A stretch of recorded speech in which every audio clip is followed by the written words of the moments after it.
Este mismo año estaremos en Panamá en el mes de noviembre. En el mes de octubre estaremos en Ecuador. Y el año que viene, después de febrero, estaremos en Puerto Rico. Así que el Señor pueda bendecir a cada uno de los que estamos esta noche presente acá en el Moján, estado Zulia. Amén. Una de las zonas más calientes de nuestro amado país, Venezuela. Vamos a leer, por favor, en el Evangelio de Jesucristo según Juan, capítulo 6, versículos 5, 6, 7, 8 y 9. Dice la santa palabra del Señor de la manera siguiente: cuando Jesús alzó la vista y vio una gran multitud que venía hacia él, le dijo a Felipe: ¿dónde vamos a comprar pan para que coma esta gente? Esto lo dijo solo para ponerlo a prueba, porque él ya sabía lo que iba a hacer. Ni con el salario de 8 meses podríamos comprar suficiente pan para darle un pedazo a cada uno, respondió Felipe. Otro de sus discípulos, Andrés, que era hermano de Simón Pedro, le dijo: aquí hay un muchacho que tiene 5 panes de cebada y 2 pescados, pero ¿qué es esto para tanta gente?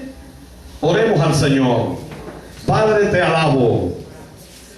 En este momento te damos gracias por tu gran misericordia.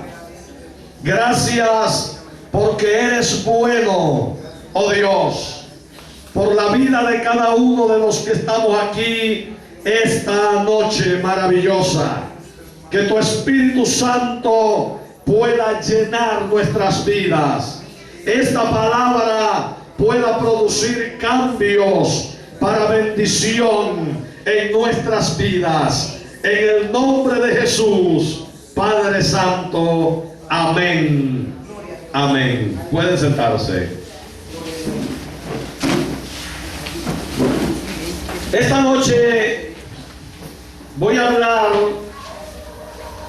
acerca de qué se puede hacer con tan poco cuando hay una necesidad tan grande, o qué hacer con tan poco cuando hay una necesidad tan grande. Hace aproximadamente 2013 años, Jesús entró a la raza humana en una pequeña comunidad judía. Fue miembro de una familia pobre, de un grupo minoritario, residiendo en una de las naciones más pequeñas del mundo. Vivió aproximadamente 33 años, de los cuales solo 3 dedicó al ministerio público. Nuestro Señor Jesucristo, en su ministerio público, usó 4 pasos básicos para la extensión del reino de Dios en la tierra. Él predicó, enseñó, sanó y hizo milagros. Durante su ministerio terrenal, cantidades de personas fueron beneficiadas por sus predicaciones, sus enseñanzas. Personas de diferentes lugares de Jerusalén y de los pueblos aledaños iban a donde estaba Jesucristo para recibir una palabra, para recibir un milagro, para recibir la sanidad en su cuerpo físico. Aunque la obra principal de nuestro Señor Jesucristo no fue sanar, la obra principal de nuestro Señor Jesucristo fue salvar al ser humano, y siempre ha sido así, la salvación de los seres humanos. Este mismo Jesús eligió a 12 hombres, quienes fueron luego sus discípulos. La palabra discípulo dije que es una palabra en el original que se llama matetes, que significa alguien que ha sido enseñado o capacitado, o básicamente un aprendiz.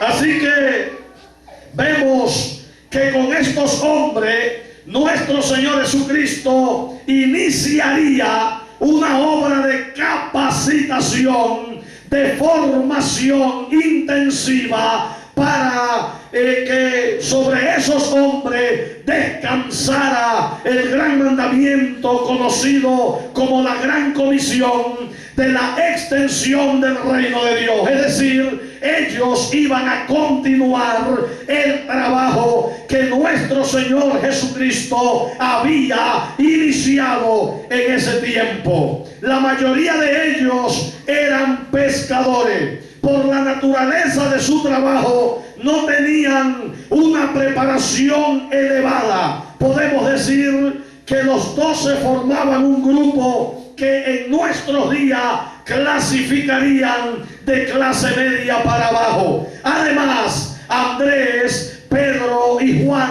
eran de una humilde aldea llamada Betsaida. Betsaida quedaba a 3 kilómetros ante la ribera norte del mar de Galilea, y su nombre significa casa del pescador. Así que en ese humilde lugar el Señor decidió elegir a personas para usarlos poderosamente en los próximos años. Eso nos dice algo extraordinario, y es que a nuestro Dios no lo limitan los espacios geográficos para bendecir una vida. Donde quiera que está una persona que agrade su corazón, allí estará la bendición de Dios para bendecirlo, para estar sobre él y usarlo para la extensión del reino. Levante su mano y alabe a Jesús.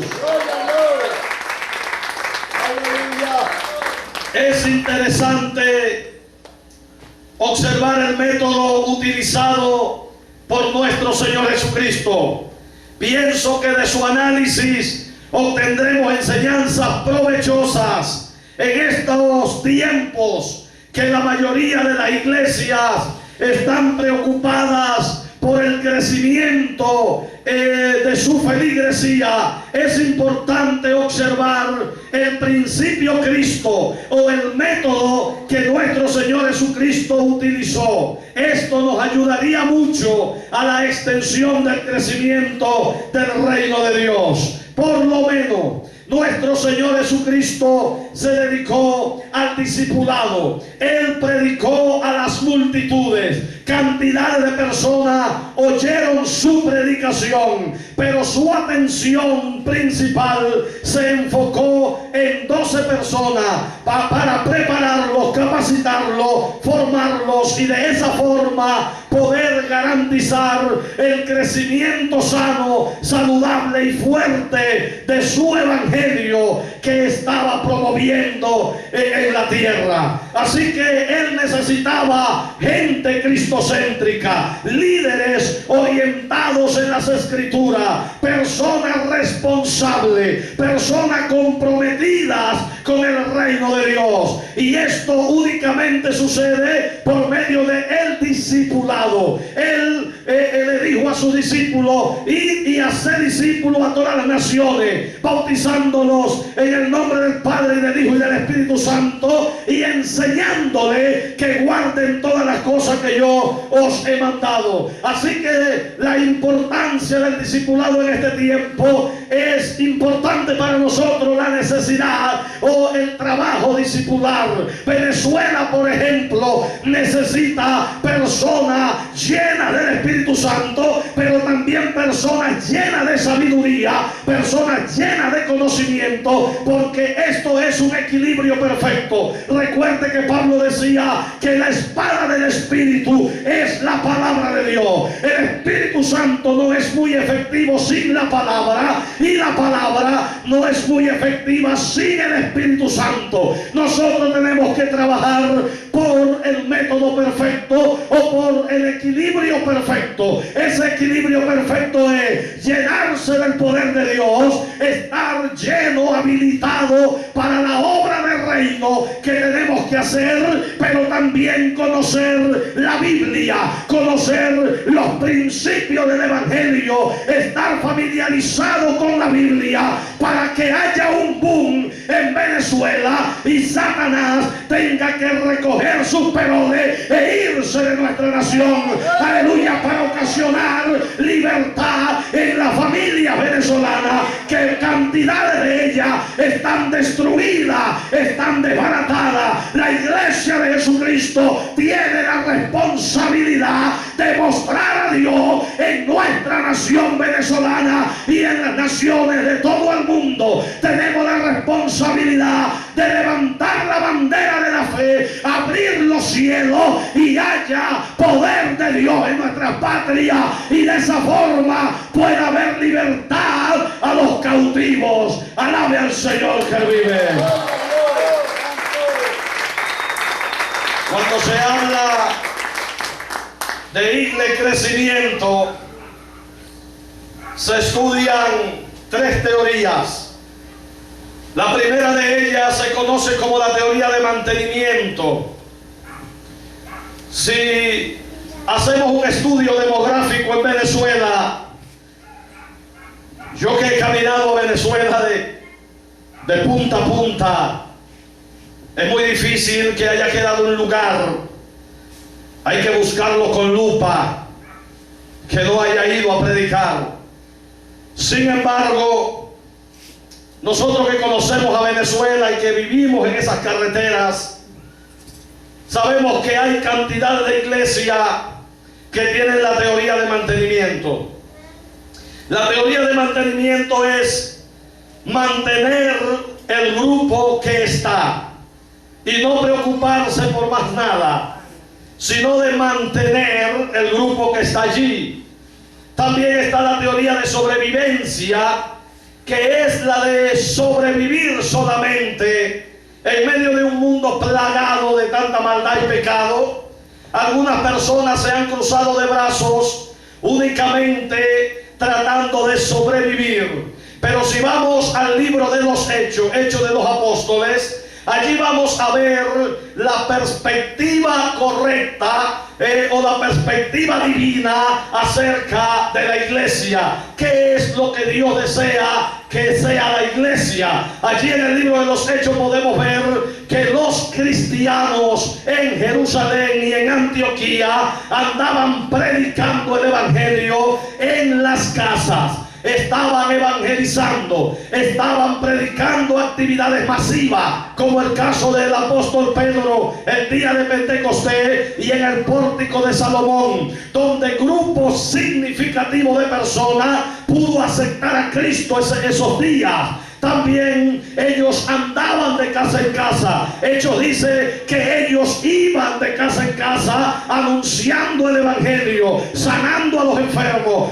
Note que Jesucristo usó 4 pasos básicos en su ministerio que ya los mencioné. Él predicó, Él enseñó, Él sanó e hizo milagros. Ahora nosotros que somos el cuerpo místico de Cristo, o el cuerpo que nos representamos en la tierra, también tenemos el poder de hacer lo mismo, de andar usando los 4 pasos básicos que Él utilizó. Y la iglesia primitiva nos dio ejemplo de ello. La iglesia primitiva andaba de casa en casa cumpliendo el mandato divino de Marcos 16:15, donde Jesucristo dijo: id y predicar el evangelio a toda criatura. Allí no estaba mandando a predicar a la iglesia, porque allí aparece el verbo evangelión, del griego evangelión, que significa buenas nuevas. Allí estaba el Señor enviando a los discípulos a predicar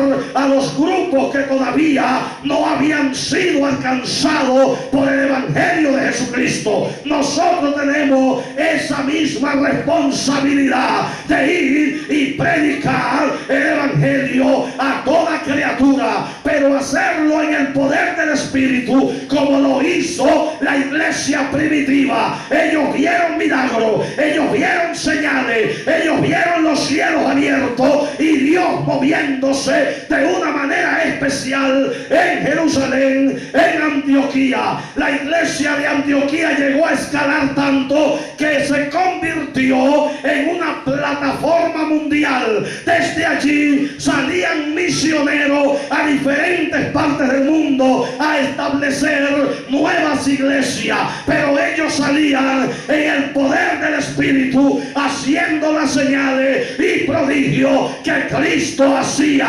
Levante la mano y alabe a Jesús. Aleluya. Así que es importante alcanzar a más gente, que es la teoría correcta, que es el punto de vista bíblico. Dice la Biblia: y el Señor añadía cada día a la iglesia los que iban siendo salvos, o los que habrían de ser salvos. La gente se añadía diariamente. Estamos hablando de una mega iglesia. Estamos hablando de una iglesia de más de 10,000 personas. Imagínense, si el día de Pentecostés se entregaron 3,000, en el pórtico de Salomón se entregaron 5,000, estamos hablando de 8,000 personas, más los que se entregaban diariamente, porque ellos diariamente